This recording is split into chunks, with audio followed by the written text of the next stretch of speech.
Zillions. Welcome to episode 63 of This Night in Stars. We are finally breaking our trend of doing movie review after movie review because this time I want to talk about a book that I have just finished reading. The book in question is The Enigma of Room 622, written by Joel Dicker. However, it was originally in French, so I read the translated version. Robert Bonanno put it into English. Here's what the cover looks like. To best give you a rough plot summary / description of the book, I am just going to read verbatim what the inside jacket says in the cover of my copy. A writer named Joel, Switzerland's most prominent novelist, arrives at the Hotel de Verbier, a luxury resort nestled in the Swiss Alps, for a restful sojourn. Disheartened over his recent breakup and the death of his longtime publisher, Joel hopes the impromptu getaway will be enough to revive his spirits and jumpstart progress on the new novel. However, his plans quickly go awry. Before long, Joel and fellow hotel guest Scarlett uncover the long unsolved murder in room 622. The pieces soon fall into place. Years before, Micaiah Ebenezer is poised to succeed as president of the largest private bank in Switzerland. Soon, a mysterious counterintelligence operation called P30 takes interest in his forthcoming election and the bank's board members, including a certain Lev Levovich and the sinister interloper Senior Tarnagle, revealing that they are not as enthusiastic about the heir apparent as they had appeared. Micaiah's triumphant rise to the presidency soon becomes a race against time. A European phenomenon, the Enigma of Room 622 is a masterstroke doll of intrigue, as precise as a Swiss watch. Conjuring a surprisingly unruly Switzerland, Joel Dicker presents the most diabolical, addictive thriller yet, one whose twists and turns no reader will ever see coming. I can't remember when I first learned about this book, but I know it's been on my want-to-read list for quite a while, and I prioritized it when I did, because back in October, my public library had a Mystery Month reading challenge, and this book qualified as a cozy mystery to get one of the badges. I'm definitely delayed in finishing the book from the dates of the challenge, but I don't care. Better late than never. So this video review is probably not going to be very long because there's not much I can say without giving spoilers, and I refuse to do so because I need you to read this book. The twists and turns, the plot twists, the surprise, the shock, the roller coaster of emotions, list goes on. You must experience it for yourself if you are a reader. It's a bit of a big one, as you can see, 577 pages altogether, but it is worth every word and every bit of paper. In a good way, this book keeps you in the dark and guessing until the very last page. There were multiple times I would talk out loud to myself, make theories, think thoughts. I was wondering who had died and who killed them and why. Here's the list of logic that I had come up with.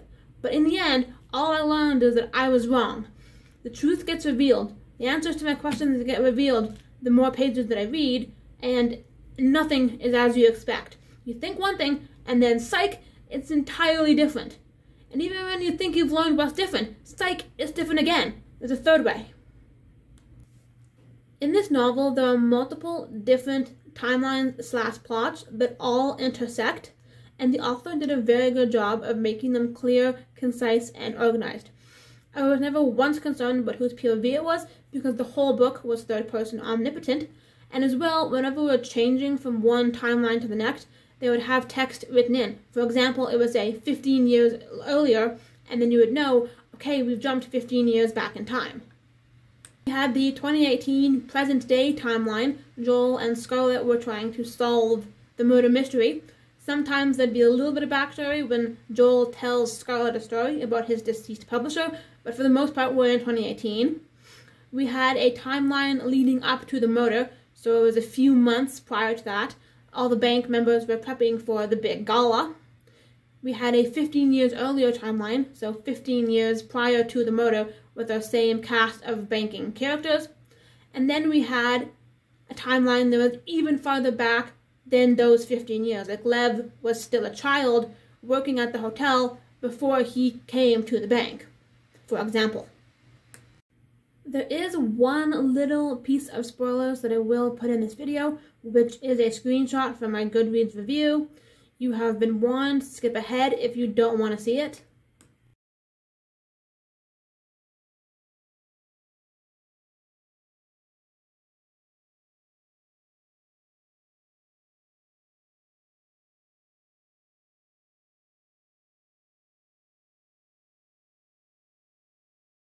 Based on how I talked earlier in the video, you may have already guessed what the rating is, but anyway, the answer is 5 out of 5 on Goodreads.